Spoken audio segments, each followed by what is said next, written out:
Hello and welcome to the season 2 premiere of the Comic Book Club. If you're tuning in for the first time, welcome. We're glad to have you. If you are a returning listener from last semester's season 1, welcome back.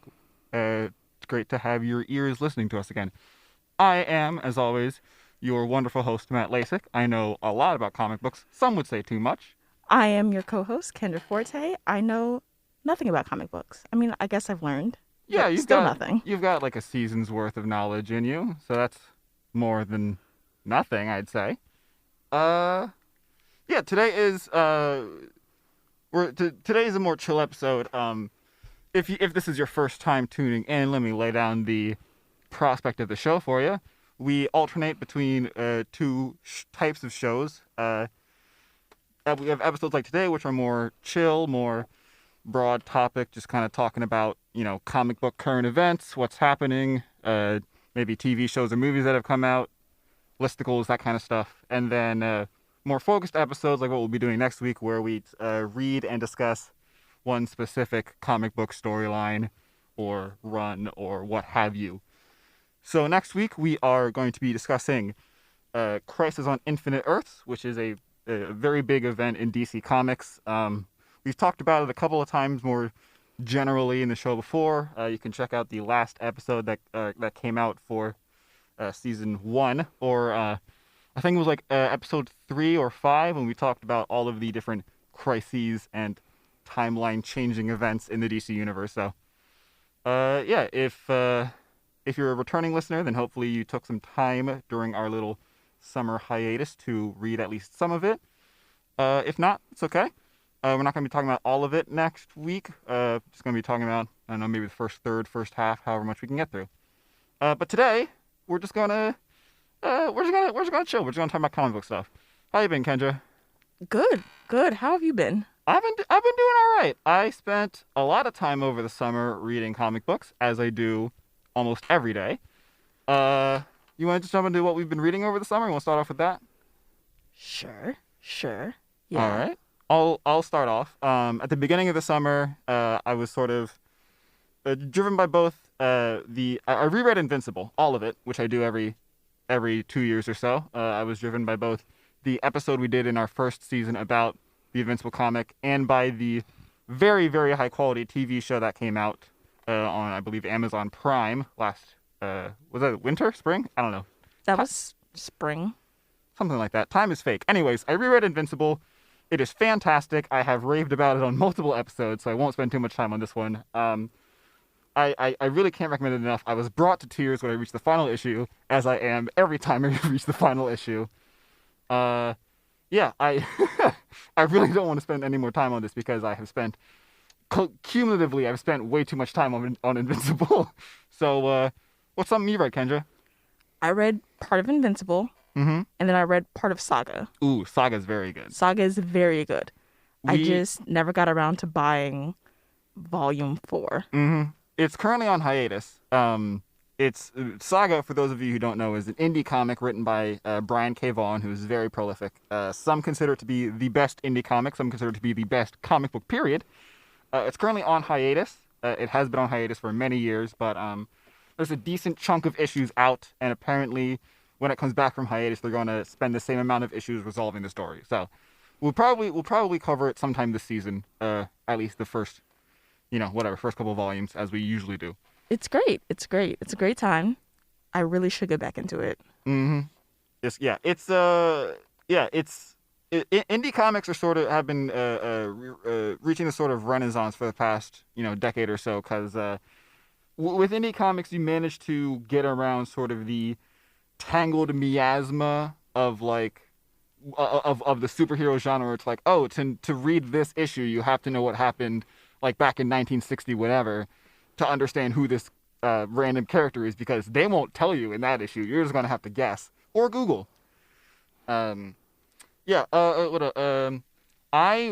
spent a decent chunk of time reading a bunch of stuff from the Golden Age of comics, which is a concept that we have discussed before. It's going to come up a lot in Crisis on Infinite Earths. But the Golden Age started in about 38, 39, 1938, 39. And it refers to the time period where superheroes as a concept and as a genre were sort of in their infancy. So this was your first appearance of Batman and Captain America, Superman, etc.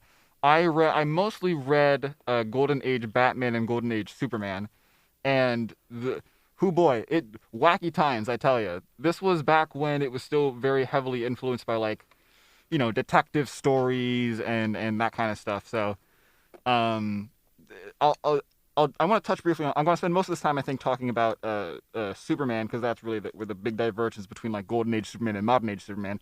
But Golden Age Batman was, well, for one, he was a killer. Like he just straight up killed people sometimes. Most times, if the villain of that particular issue died, it wasn't like directly because of Batman's actions. It was like, oh, he fell off the building because Batman stepped out of the way or something like that. And then Batman would say something like a fitting end for his kind or something like that. Really, really weird and dark.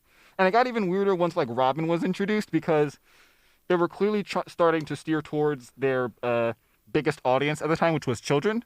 Hence the inclusion of Robin as a character. But it was still like Batman would kill someone and then he would go a fitting end for their kind. And Robin would be like, you said it, Batman. Like, okay. But yeah, I'd say it's an interesting thing just to like I didn't read all of the Golden Age stuff because I just like lost interest eventually, because that's not just like it's just so different from like modern stuff that I couldn't really sink my teeth into it. But it's worth reading like the first couple of stuff just to like, oh, this is what Batman was like in his first appearance, this is what Robin was like, this is what the Joker was like, etc. Catwoman's first appearance, she was just called the Cat, and she didn't even have a costume. It was just like a woman in a dress that stole stuff and was called the Cat.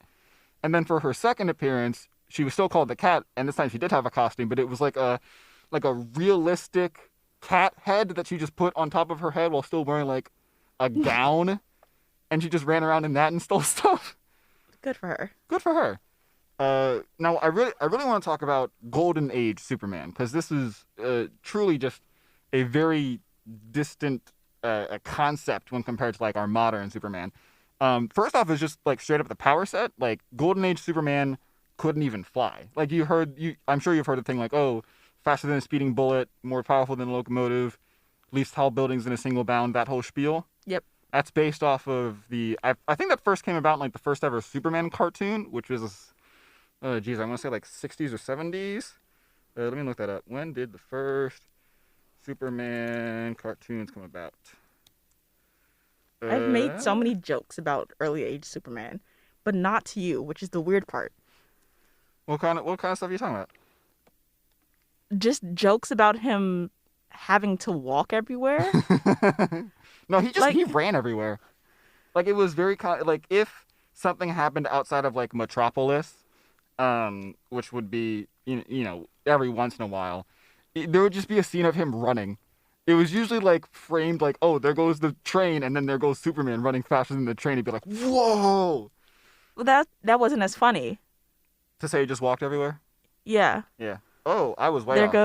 There goes that dude who saves like people just walking. Yep. There goes the dude. So the Superman cartoon that I was thinking of, which is known as the Max Fleischer cartoons, came out in 1941. So I was way off. But I mean, same time period, same Golden Age time period. Back then, Superman couldn't fly. He could just jump really high. That's because the idea behind his superpowers, since he really is like the prototype for the superheroes, is like, what if we had a human, but they were just better at everything? Yes. So it didn't have anything about like solar radiation and kryptonite and all that kind of stuff. It was like, I believe the explanation was that on Krypton they had a higher gravity than on Earth. So when you put like someone with Kryptonian genetics onto Earth, they can just be really strong and jump really high. Makes sense. Yeah, I guess. This wasn't. Well, no. This did have a lot of like pseudoscience in it, but not as much as like Silver Age stuff. The Silver Age stuff really like dug in. That's like 50s, 60s. That really went deep into just making up science with nothing to back it up. But it's interesting because the Superman of this era acted very differently than what we would than what we would consider a superhero in like modern terms. It wasn't like, oh, I overheard of some wrongdoing, so I'm going to go, beat up a poor person and then hand them over to the police. The Superman of this era basically just like bullied criminals until they stopped being criminals. Like he would just harass people. He would just like show up. He had a lot of issues, and again, this is like, oh, because they're aiming at children, so he was like, oh, don't gamble. So there was an issue where he was like, I decided that there is not going to be any more gambling in Metropolis. That's my mission for today. Just no more gambling.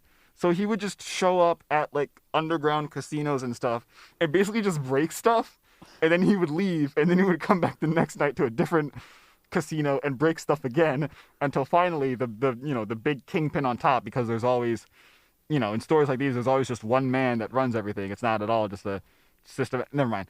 The big man on top is like, fine, I'll stop making casinos. Just stop breaking stuff. Yeah, it's like, today I will cause problems on purpose, but chaotic good. Yeah. Oh, absolutely. Yeah. Chaotic good, sometimes chaotic neutral. There's one issue that is the perfect example of this. I have been telling it to like everyone who will listen since I read it. Superman overhears that there's this guy that's like using kids to commit crimes for him. So he goes down to the dude's like house where he's got like all these like, ruffians, and this was 1930s art, so the kids just look like adults but shorter. And the guy's like, all right, see, like, Billy, you're going to go rob this house, and Tommy, you're going to go rob this house. And he sent them all out. And then he was like, all right, now to call the cops on the same houses that I just assigned these kids to rob. So Superman's like, well, we can't have that. So then he went around to all of the houses where both the robber kids and the police now were, and just beat the crap out of the police, and then grabbed the kid and ran away. I don't understand the goal on either behalf. Well, he was like, they're kids. I mean, the idea is like, oh, they're kids, so I got to give them a second chance because they're just kids being manipulated by like a shady adult. But instead of like talking to anyone about it, he just beat up the police and then grabbed a kid and ran away. Wow. So then, after he's collected this group of children that he abducted from the police, he's like, all right, you guys got to stop being criminals. And they're like, no, go away. So he's like, all right. So then he goes back to his MO, which is bullying people until they listen. And he scoops up all the kids under his arms and then proceeds to basically do giant backflips, like giant superpowered backflips, and like running along power lines until they're like, oh my God, this man's insane. Please put us down. We'll do whatever you want. Just stop. Please, I'm begging you. So then there's a thing of like, wow, Superman, you sure did show me the ways. I'm going to go tell all the other kids how to be good like you. And then, here's the kicker. You'd think that's where that would be a good place to end the issue. But I guess they realized they had 2 more pages of content to fill. So then Clark Kent sees a news report about a hurricane that destroys a low-income area somewhere in the South, and how, like, the city paid to have much better housing built in place of it. And he's like, oh, well, obviously these kids are bad just because of the the environment they're in, so I'm going to fix the environment they're in. He does that by destroying an entire neighborhood of, like, quote-unquote slums. And it's just, like, 2 straight pages of him just basically pushing buildings over. And then the army gets involved and starts shooting missiles at him, which, of course, doesn't affect him, and instead just breaks buildings faster. And then when everything is a smoldering Superman's wreck... like, thank you. Basically. And then after everything's a smoldering wreck, the government comes in and, like, builds a new, high-rise apartment building. And Superman's like, well, I did it. But at no point did he make sure that those families that were there would get moved into these apartments That's not how that works, Superman. At no point did he make sure that, like, the kids would actually be involved. Like, he just broke stuff, and then it was like, gentrification who? My job here is done. And the real final kicker is that the final panel of that issue is Clark Kent talking to the chief of police, and the chief of police says, I'd never say it, but Superman did a great job today, and I'd like to shake his hand. It was a very good thing that he did. And Clark goes, haha, yup. And then that's it. It's fantastic. He is just a little... That's a terrible lesson to teach kids. If you don't like the house you're in, just tear it down. Set it on fire. Tear it down and make the government build you a new one. Or at the very least, make the government put a high-rise apartment building on your property. And eventually, I guess you'll live there because that's how that works, according to Superman. Because Superman says so. There's just, I don't know. There's just so many, there's one issue where he decides that the problem of the week to fix is traffic and irresponsible drivers. So he does that by kidnapping the... Well, first what he does is he just goes around the city and, again, bullies people. He just makes a mess of the roads and, messes with streetlights and stuff to, make people crash. I guess to, maybe have them, see the errors of their ways or something. I don't know. And then there's a bit where he comes across this, mountain road that's all twisty and curvy, and he's like, yes, everyone's crashing here because of how twisty and curvy the road is. I know how to fix it. How do you think he fixes it, Kendra? He absolutely destroys the mountain. That's correct. Did you actually know that, or were you guessing? Okay, I knew based on, what you had said so far about who Superman was. Yeah, well, you're correct. His solution is to completely destroy the mountain and then just pave a straight road where the mountain used to be. No more turns. Straight road. No more environment. Who needs it? Not me. Not these Today's motorists. problem is traffic. and then the big climactic moment at the end, he goes to the house of the politician who makes the road rules and whatever, and he again kidnaps him, puts him in a car, and then basically just puts the pedal to the metal and drives the thing as fast as it goes, occasionally turning to the guy and saying, haha, isn't this fun? This is your fault. Traffic is not this guy's fault, and I'm sure. It's I don't know. It's wonderful. Superman, what are you doing? Superman, please stop. Stop, he's already dead. One more thing about Golden Age Superman. Lois Lane is such an awful person in the Golden Age stories because she's very clearly in love with Superman, but despises Clark Kent because he's a coward and stuff, So there's a bit where Clark is assigned a very, very prolific story to cover, and she's like, well, we can't have that. Obviously, I deserve the story because I said so. I know better than my publisher. So she supposedly finally caves to going on a date with Clark, and he's like, hot diggity. And then on this date, she drugs him, and then Clark's like, well, I gotta play along. I gotta see how this plays out. So he pretends to be drugged and passes out, and then Lois Lane is like, cool, it's my story now, loser, and just takes off to go cover the story. At what point did she start dating both of them? Not done until modern era. And it bothers me that it doesn't bother Superman that she's dating Clark Kent and then turns around and dates Superman. Well, I think in the storylines where it's been the situation where they're A, involved, and B, it's not publicly known that they're the same person, I think she already knows. So it's another thing that I read over the summer. I read the Death of Superman arc, which was in the early 90s, and at that point, they were engaged, and she knew that they were the same person. I would hope she would know by then. Yeah. I think in any situation wherein they are romantically involved, she knows about the secret identity. Feel free to get on Twitter and fact check me at CBBCPod on Twitter. That's at CBBCPOD on Twitter. But I don't believe there's ever been a situation where she doesn't know and is actively dating one of them. But I'm not sure. I don't know about every single storyline in history. I know, shocker. Yeah, that's the Golden Age. It was a fun time. Like I said, I also went and read the Death of Superman arc, which we might cover someday. It's pretty chunky, so it'll take a while, but it's basically separated into 3 sections. That is the actual Death of Superman, which is when he fights Doomsday and dies, and then Reign of the Supermen, which is when 4 replacements basically come about, and they're like, I'm Superman, no, I'm Superman, no, you're not Superman, I'm Superman. And then the actual Return of Superman is when he comes back and beats up all the pretenders or whatever. It's I'm the real Superman. It was a good time. I have read it. Ooh, sorry. Are all of these Supermen Kryptonians? Well, one of them is Superboy, who is a clone of Superman. Whether or not he's actually Kryptonian is a whole retcon thing, so we won't get into it right now. One of them is a Kryptonian robot, basically, called the Eradicator. One of them is a cyborg Superman, which is like half cloned Kryptonian genetic material and half Kryptonian like robotics technology.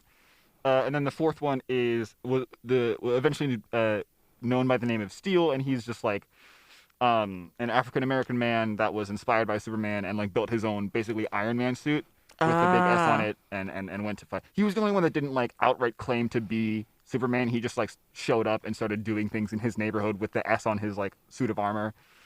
And then like one by one, all of the three other Supermen was like, "You can't use that name. I'm the real Superman." He's like, I never said I was Superman. You guys are just assuming. So that was a good read. And then finally, what I'm currently reading, what I started reading over the summer, is inspired by the TV show What If. I decided to go back and read a bunch of the classic What If stuff.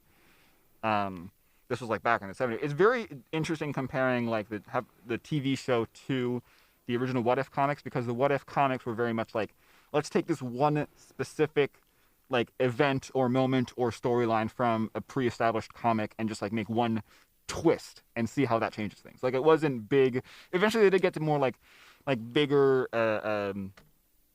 like more dramatic changes, less specific changes. Yeah, because I know the show covers like, what if T'Challa was Star-Lord? And I was like, how is that at all even close to what happened? Yeah, it's a pretty dramatic change. That's a good example. Thank you. So like, but the original stuff was more like, you know, what if Spider-Man? There's a moment, we actually covered it in like our first ever actual book club issue when we were reading. Do you remember in the first issue of Amazing Spider-Man where he goes and tries to join the Fantastic Four and they're basically like, no, get out of here? Oh yes. The first issue of What If is like, what if they said yes to that? And then that's just where it like spools out from there. So it's very interesting. It really requires, like, this is like possibly the worst instance of like comic books assuming you know everything already. Because there might be like a couple panels of like, oh, here's how it did go in the normal universe, but we're just going to dive right into it and you're going to have to deal with it. But it is entertaining because I actually do know everything, so it's fun to see. I'm a sucker. I'm a big sucker for alternate timeline stories, so I've been eating this up. Yeah. Okay. Is there anything else you read over the summer? I was reading more manga than comic books. Okay. In that case, we are going to transition into talking about the media that came out over the summer. So we're going to talk about like TVs and movies and stuff. And I figured What If is a good time to transition into it. Because that is currently coming out. We'll probably wait to give it a full review until after it has all came out so we can more judge it as a whole. But we can still talk about like Black Widow, the movie. We can talk about Loki. We can talk about the Suicide Squad movie. There was something else, but I think I forgot it. So let's start with Black Widow. Did you see Black Widow? Nope. Okay, well I did, so I'm going to talk about it. I thought it was like, I'd say it was like average Marvel movie. So like, it's still a good movie, but not anything spectacular. For those of you unfamiliar, the Black Widow movie is a flashback detailing, it serves to both give more details about Black Widow's history before joining the Avengers, and it also mostly takes place right after the events of Captain America 3: Civil War. I think that this movie would have been a lot better if it actually came out in 2016, like how it is set in 2016. Mm-hmm. Because we, the audience, having seen Infinity War and Endgame, already know what happens to Natasha. That being, she dies. So I found it very difficult to get invested in this story already knowing how it ends. Not to say it was enjoyable. It was enjoyable. Like I said, it was about as good as your average Marvel movie. Florence Pugh playing the Yelena Belanova really steals the show. Like, she has strong younger sister energy, and like, I ate that up. She was fantastic in that movie. Other than that, it was basically okay. I really do think it should have come out in 2016. I think I would have been more lenient in my scoring if it came out in 2016. The villain in it is an adaptation of Taskmaster, who was one of my favorite villains. that's unfortunately another thing that I dislike because, well, I didn't. I try my best to go in and like not being like, oh well, this is different from the comics, therefore it's bad because adaptations are adaptations. But I'm I have a real sweet spot for the comics Taskmaster because he's not like this big egomaniacal like, oh, I'm gonna take over the world. He's just like a dude who happens to have a superpower, and he's like, well, I'm just gonna go train some goons and then sell them to other guys who need goons. That's my whole plan. I'm gonna stay in my lane. I'm gonna train my goons, and occasionally, if someone hires me, I'm gonna do some supervillain stuff. But never for me. I'm just doing it for the money. This isn't personal. I'm just in it for the money, and that is great too. He's basically just like a hick who got superpowers and was like, I'm making money off of this. Whereas in the movie, spoiler alert, if you haven't seen Black Widow, it's eventually revealed that the Taskmaster is really the main villain's daughter, who Natasha thought that she had killed the daughter when she was like a little girl, as part of a sort of a collateral damage thing. Mm-hmm. So it was like this whole reveal of like, wait, he's alive? Wait, his daughter's alive? Wait, his daughter's Taskmaster? But I enjoyed it. I'd say if you have Disney Plus and it's past the point where you have to pay for it, put it on. It's a decent movie. It'll keep your attention. I'll give it in our classic comic book club rating of thumbs. I'd say half a thumb up. Half a thumb up. Wow. That half is entirely for Florence Pugh. If she was not in it, then it would just be two close fists, completely average, neutral reaction to the movie. But Florence Pugh, dear God, she was fantastic. Yeah, I wanted to see the movie based on the cast alone. Mm-hmm. And then I found out I had to pay for it. Mm-hmm. And it wasn't worth it. Yeah. I did go to see it in theaters with some friends, which always makes it more enjoyable. But yeah.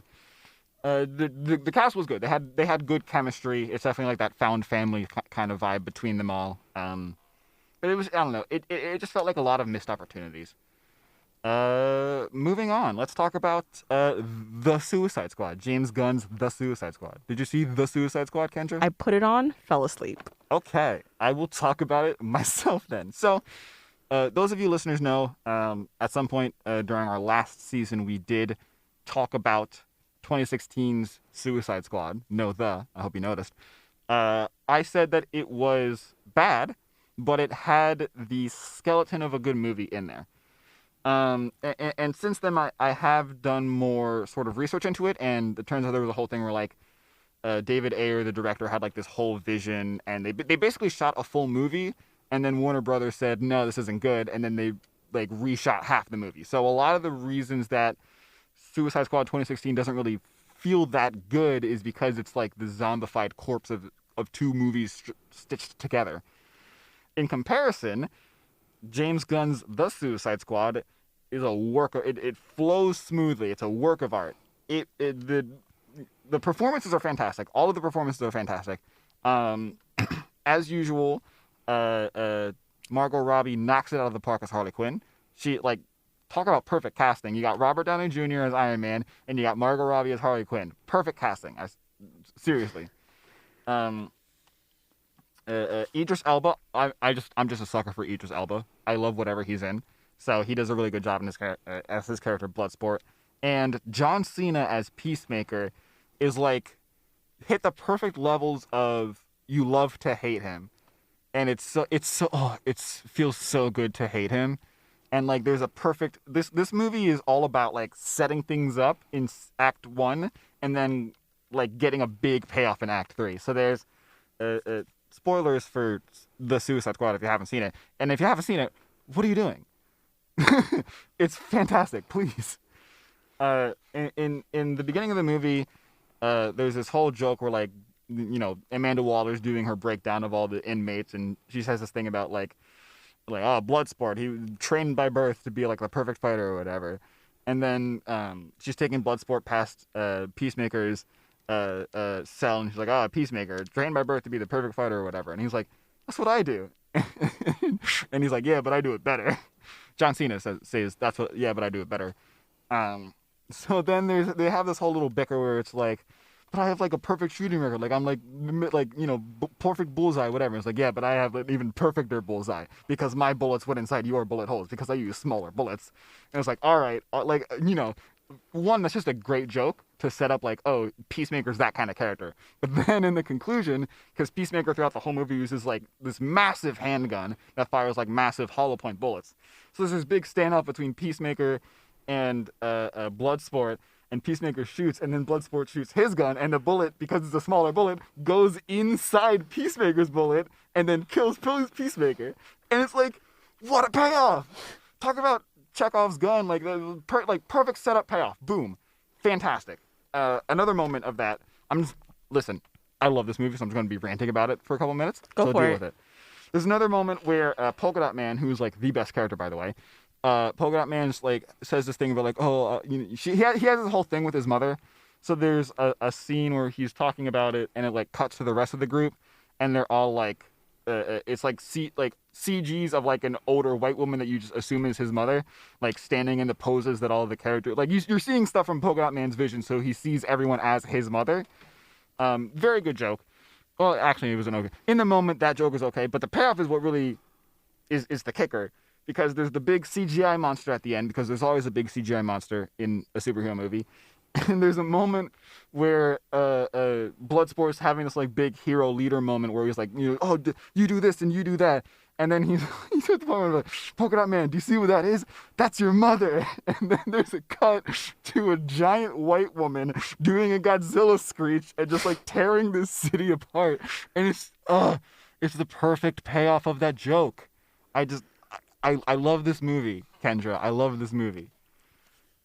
This one I will have to actually watch, because I was obsessed with all of the like gifs and pictures of Harley Quinn with this javelin. Mm-hmm.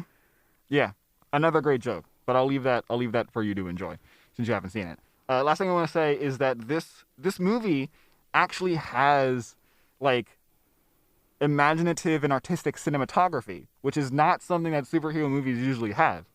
Superhero movies are usually kind of boring to look at, really, except for like all the excitement and the attention grabbing comes from the action sequences and the CGI and the big fancy armor suits. But this movie actually like does things with its cinematography, which I would say is pretty rare in superhero cinema.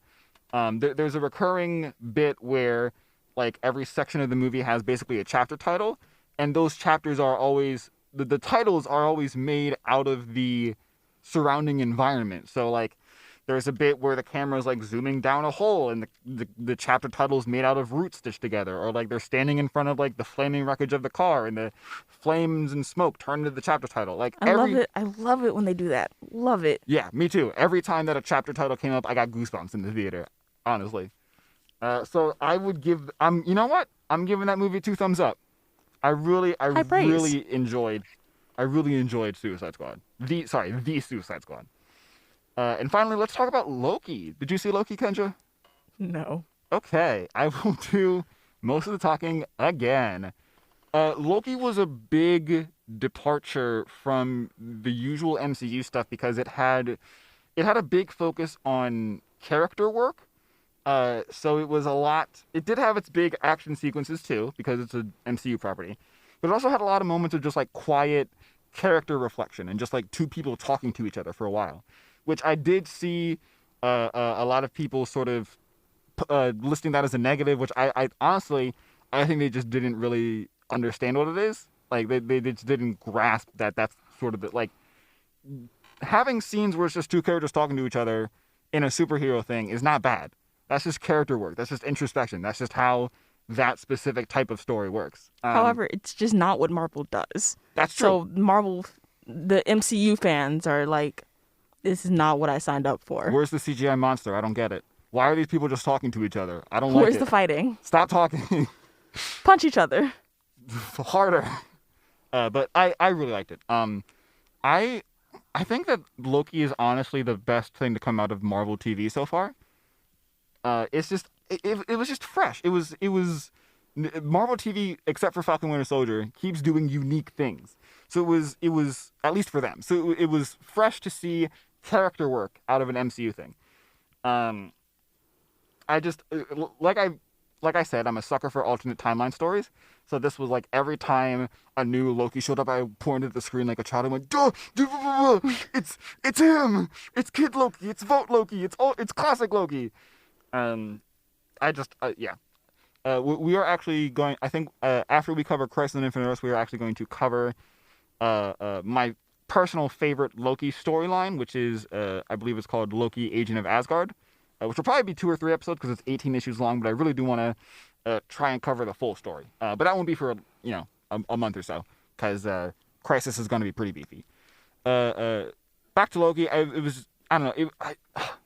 I really can't stress enough how different it was from your average Marvel thing. I already said it all before. It was just like good character work, good emotional work, good payoffs, excellent cliffhanger. It really this really drove home the importance of the TV shows in terms of like having an effect on the greater MCU, because this is like where the whole multiverse stuff starts. That's going to spin off into Doctor Strange 2 and Spider-Man 3. Like all of this starts with the stuff that happened in Loki. So I think that's another like break off thing that the other like Agents of S.H.I.E.L.D. never did anything important that like came back into the movies. None of the Netflix stuff ever like came back into the movies. So again, it's something new that we're seeing where like the TV show is saying like, hey, we're important if you care about like following the storyline. You need to watch this. And I've like, rating, I'd say, I'll give it 2 thumbs up. I thought it was really solid. Okay. And segueing from Loki, at the end of Loki, spoilers, they reveal who I think is going to be the next big villain, that being Kang the Conqueror. Although he was referred to in the show as He Who Remains, or the One Who Remains. I can't remember the exact wording they used. But let's dive into some Kang lore, because Kang is a very just as a disclaimer, Kang is a very complex character in like how his backstory is handled, because his main gimmick is time travel. So a lot of stuff about him, a lot of his backstory has been retconned or changed or like spun off or one thing or another. So I'm going to stick to what I'm going to refer to as like Prime Kang, or like the Kang that's shown up the most. Because like the first Kang's first appearance was in like OG, like volume 1 of the Avengers, issue like 6 or 7 or something. So that's who I'm referring to as like Prime Kang. So Kang the Conqueror was born as Nathaniel Richards. Yes, that Richards. He's a descendant of Mr. Fantastic, and I think also Doctor Doom in some timelines. Nathaniel Richards was born in the 30th century.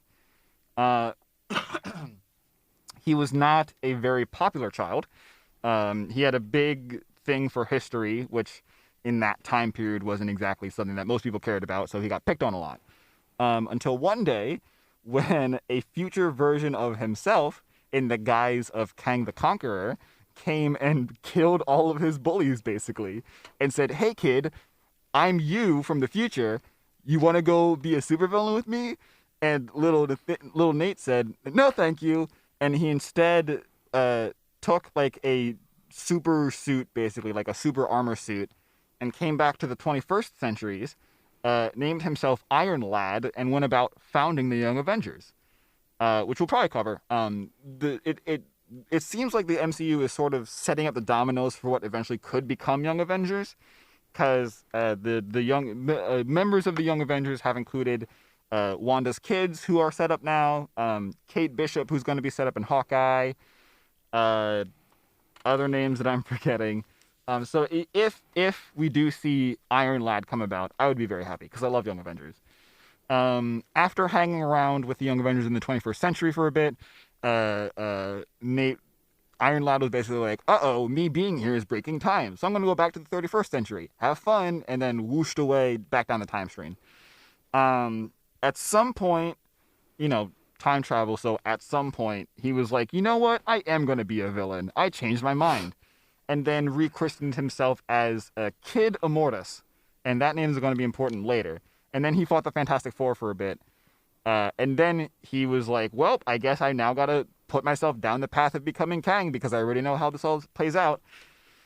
So then, as an adult now, Nate traveled back to ancient Egypt and became Pharaoh and called himself Rama Tut. And then he basically hung out in Egypt for a while, conquering stuff, until the Fantastic Four traveled back in time to kick his butt. So then he was like, this sucks. I'm going to go home now. So then he tries to travel back to the 30th century, but overshoots it and lands up in the 40th century, which is like a war-torn, whatever, apocalypse world. So he's like, this sucks. I'm going to conquer it all.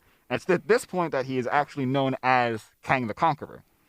So he starts in the 30th century, goes back to the 21st to be a hero, goes back to the 30th, becomes a villain, travels back to ancient Egypt, becomes a pharaoh, then travels to the 40th century and becomes a supervillain named Kang the Conqueror. Cool. Mm-hmm. And then, after being Kang for who knows how long, he eventually ends up as an old man at the end of time and names himself Immortus. Like immortal, but ends in U.S. As sort of like how he was seen in Loki as sort of like the protector of time and the different universes and stuff. Sometimes a villain, sometimes a hero, sometimes kind of neutral. I know that there's something involving the name like Scarlet Centurion, but I don't it's this weird, Kang is so messy, and like his different versions of himself have like existed next to each other. Like Kang, Ramatut, and the Scarlet Centurion will all like attack at the same time and just kind of be together. So it's very convoluted, and anytime a writer like uses a Kang, they basically just do whatever they want with it. So it really doesn't matter. I think there's in some variants of the like Kang's stream, whatever you want to call it, of like Iron Lad to Ramatut to Kang to Immortus. In some variants in between Ramatut and Kang, he ends up in the 20th century and becomes a different supervillain named Scarlet Centurion. And sometimes it's Kang's son who's acting as Scarlet Centurion, but it depends on the timeline because reasons. And I kind of just wanted to say all of that out loud because I see a lot of people being like, oh, whoa, Kang's in Loki, what does that mean? So that's what that means, I think. I think there's currently a Kang solo series that recently just started, probably to capitalize on the popularity of Loki, which is again retconning things. In this instance of Kang the Conqueror, adult Kang kidnapped young Nate and like took him back to like caveman eras to basically train him to become Kang. And it's very trippy. It's very like Kang is Kang and will always be Kang and will always become Kang, like that kind of speech in it.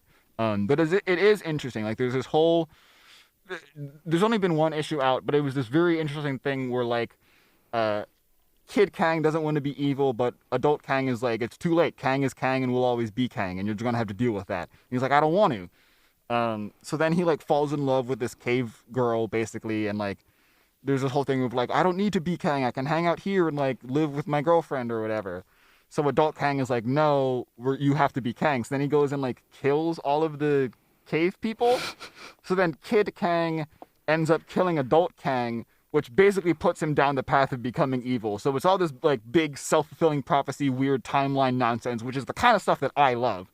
So I'm very excited to see more of Kang in the MCU. I believe it's already been confirmed that Kang will be appearing in Ant-Man and Ant-Man 3, which I think is subtitled Quantumania. So looking forward to that. And I really have to give it, I can't think of the actor's name, but like the dude that played Kang in Loki knocked it out of the park. He was like so charismatic and weird, and like he just like anytime he was talking, he just drew all of your attention to him because he was so captivating in his performance. So I really recommend watching Loki, if not just to see like Tom Hiddleston and then that guy, because those are the two breakout actors of that show. Yeah, let's talk about like future movies, since we were talking about this kind of stuff. Trailers I did watch. Trailers. Let's talk about trailers. We're gonna leave Spider-Man to the end because I have thoughts. So let's start with some other stuff. Did you see the most recent trailers for Venom: Let There Be Carnage? Yes, I did. Do you have any thoughts before I get into my thoughts? I didn't really watch the first one, so I don't have much to like go on, but I'm excited for it. I'm gonna have to show you Venom because I like it a lot. It wasn't super well received when it first came out, but I think that's just due to poor marketing. But I'm excited for the trailer. I love Venom. He's one of my favorite characters, and I'm when they first announced Woody Harrelson was going to play Carnage, I was kind of like, eh. But the trailers have changed my mind. I think he is going to do very well in the role. Because Carnage's whole shtick is that he's basically just like a random serial killer, like hillbilly hick, who was then given the power of Venom and went to just do murderous things as Carnage, which is already just entertaining. It like just as that. Love it when hicks get superpowers. I do. I like it when people get superpowers and are immediately like, I'm going to go rob a bank or I'm going to go, help an old lady across the street. I like seeing people get superpowers and then like be like, well, hold on a bit. Let's do something different with this. Whether it's like going to just only make money and like keeping your head below the radar like Taskmaster, or just like, let's just go wild. Let's just go crazy with it. Like Carnage. Let's add a little razzle dazzle. There's a sequence in the most recent trailer that really got me excited where like you see him turning into Carnage, and it's not like it's dissimilar to how Venom always transformed in the last movie, where it's like a suit that comes over him. When Carnage transforms, it like explodes out of himself and then turns into Carnage, and it's really really cool visually, and also set up a really good gag in the trailer, which I'm not going to repeat because that would be wasting time. But yeah, so I'm excited for that. Shang-Chi, I think it's Shang-Chi. Shang-Chi comes out, I think, later this week. Yes, Friday, I believe. I am, yeah, it would be Friday. No, because I saw it said 5 days about 2 days ago. Well, if it's like a normal movie premiere, then it'd be like Thursday night. Yeah, that works. I'm excited for that. I for one thing, I like Shang-Chi as a character, so I'm interested to see how they adapt him into the MCU. And I'm also curious to see how they adapt like his overall storyline, because they seem to be tying him into the Ten Rings, which he's usually not. Okay, well let's dive into the weird tangled mess of comics Ten Rings versus MCU Ten Rings. So let's start with, in the MCU, the Ten Rings were first established as sort of a crime and terrorist organization in the Iron Man films, where they are the people that like sort of kidnapped Tony Stark, and then in Iron Man 3 it had the Mandarin, which was a whole fake out with like the British actor guy, and it seems like the storyline in Shang-Chi is going to be about how his dad is some high-ranking member in the Ten Rings organization, and Shang-Chi doesn't like want to be involved in that. In the comics, Shang-Chi's father, it's still true that Shang-Chi's father is like a crime lord, and Shang-Chi doesn't want to get involved in that, but he's not in any way associated with the Mandarin, because in the comics, I don't even think the Ten Rings are an actual organization.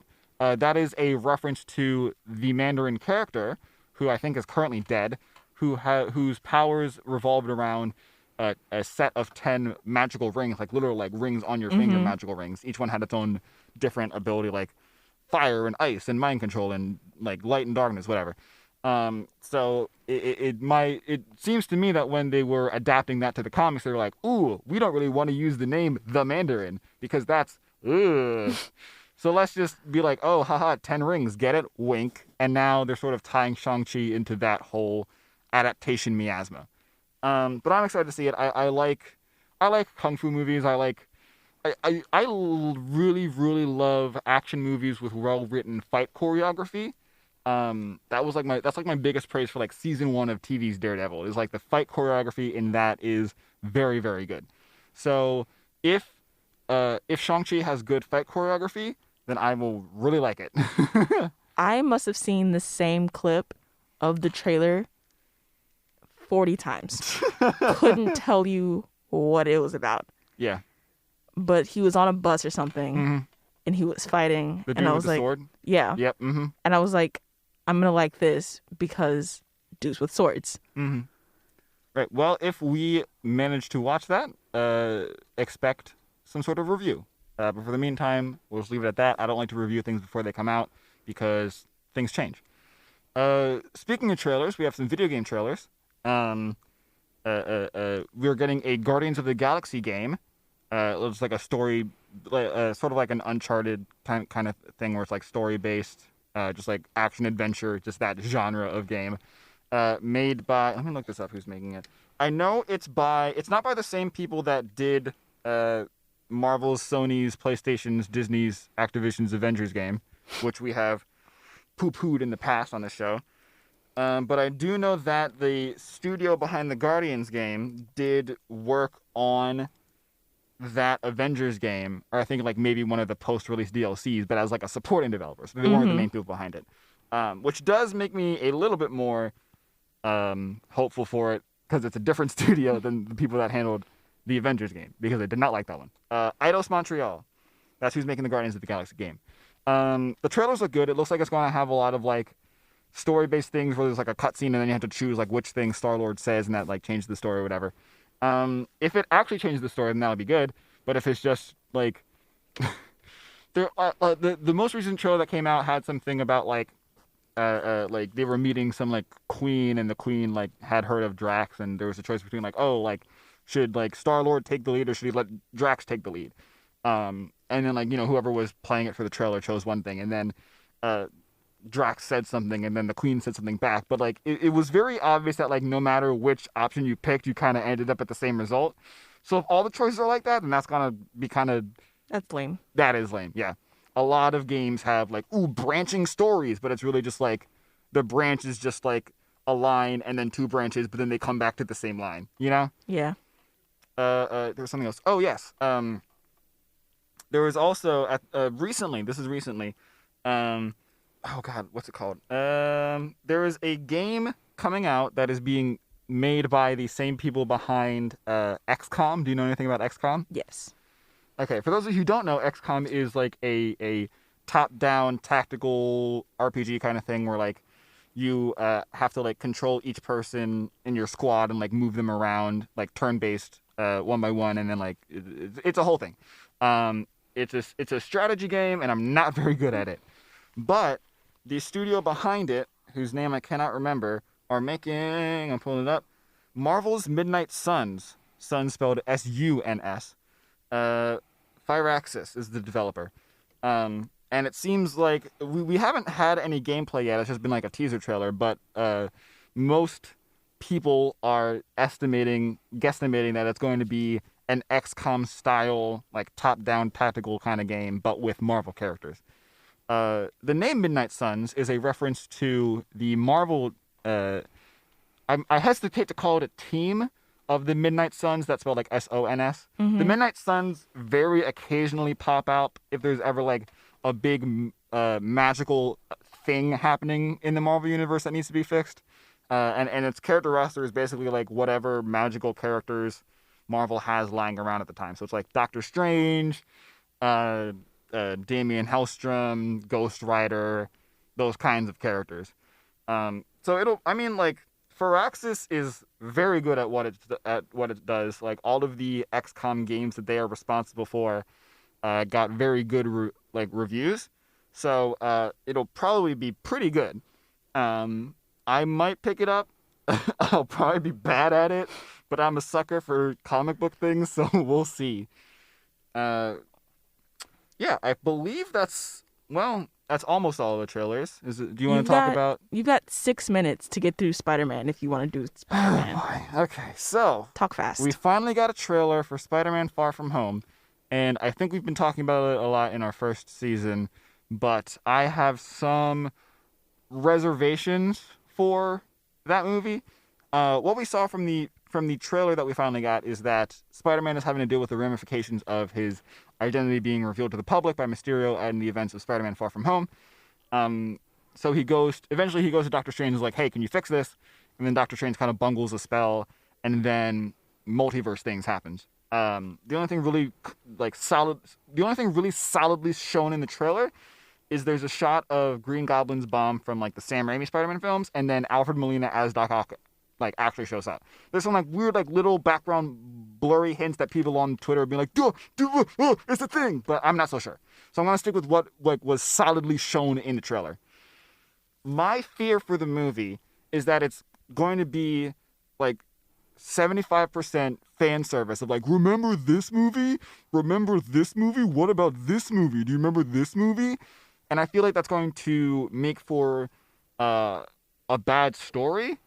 Like, it's going to go down, like, the Ready Player One route where they're not going to do anything new or inventive or interesting with the story. It's just going to be, remember this movie? My hope, if it's, like, at least 50% of Spider-Man just dealing with, like, the secret identity stuff by himself, like, if it's, like, Act 1 and part of Act 2 is just Spider-Man dealing with the identity stuff, and then, like, the latter part of Act 2 and Act 3 is where, like, all the magic multiverse stuff comes in, that would be my preference.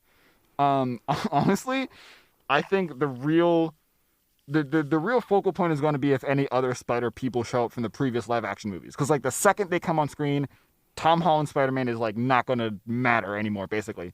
And I think that would seriously detract from the story. And I know some of you might say, well, what about, Spider-Verse? That had a lot of fan servicey stuff with, like, alternate timelines and dimensions and stuff. And while that is true, Spider-Verse also had the time and the space to tell the story of Miles coming into his own as Spider-Man for his timeline, while also being able to do all the fan servicey stuff. So I think No Way Home is really going to have to get, like, me to like it, it's really going to have to spend a lot of time on Tom Holland's Peter Parker and, like, less time on all of the old stuff. I want to see new stuff with the new characters and their storylines. I do not want to just be like, remember this movie and this storyline and this character, because I think that's going to detract from Tom Holland's role as Spider-Man. I'm really hoping they continue with the good streak that they've been doing with the TV shows, where it's something new and it's something they haven't done before. Mm-hmm. So I don't think they'll go down the road of, like, remember this movie. Mm-hmm. Because most of half of the trailer was him, like, struggling Mm-hmm. with the ramifications of his identity. Right.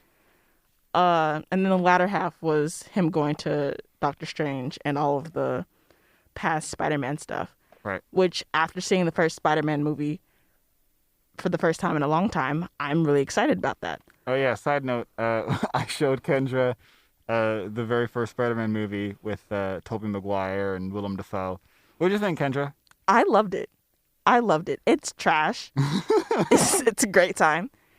Yeah. Well, just we got 2 minutes. Just quick thumb review. What do you think of the first Spider-Man movie? Mm-hmm. A thumb and a half. I would agree. Thumb and a half. It is fantastic if you like camp, if you like just, like, silly stuff in it, like that. Then then it's a good movie. If we were, like, reviewing it non-ironically, I think it would get a much lower score. But it's such a good campy movie. And that's about all the time we have for today. So thank you so much for listening. Next week, we will be starting our discussion on Crisis on Infinite Earths. That's probably going to take 2 or 3 weeks, depending on how quickly we moved through the issues. It's a pretty meaty book. So we'll see about that. If you want to talk to us about anything, if you want to give us suggestions, recommendations, if you have questions that you want to ask us, if you want to tell us your thoughts on the stuff we reviewed today, anything at all. If you want to talk to us about anything at all, you can tweet at us at CBBCPod on Twitter. That's at CBBCPOD.